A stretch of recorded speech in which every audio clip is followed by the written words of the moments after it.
Yep, let's do a YouTube video on this. The last video of this, so we sold it to somebody here in South Dakota.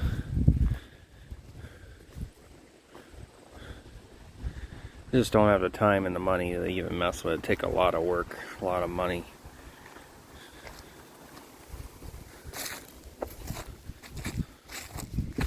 Starting to rust out and sitting there.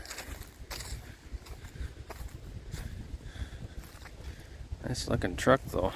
2.7 4-cylinder, connecting around with your block if you're new here.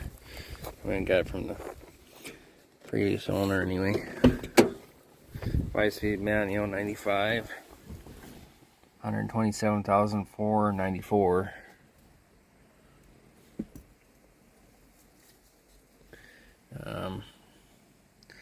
So anyway, it's been sitting here for 4 or 5 years. There's my truck over there, and there's just no point in letting it rot away. So the engine quick here. I can't see, but the connecting rod went through the block, hit the starter.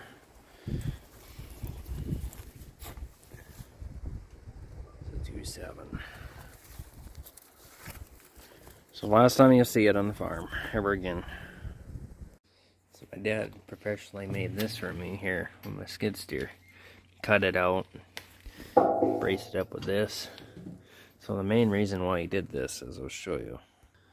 When you're pushing snow in winter, you couldn't see where your cutting edge was. So you couldn't see where you were hitting if you were actually pushing the snow right. Now I can see, and then we got that braced up. That's why that bucket was cheaper. Just like that one, you can see what you're doing.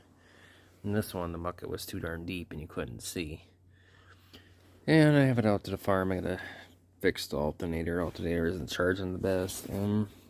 Change some oil and get back into town, so I'll have it in the winter to remove snow. And it sounds like we're gonna have quite a bad winter, so hopefully it'll be ready to go. I need a new exhaust here for the Wisconsin engine. Other than that, should be set to go, I would think.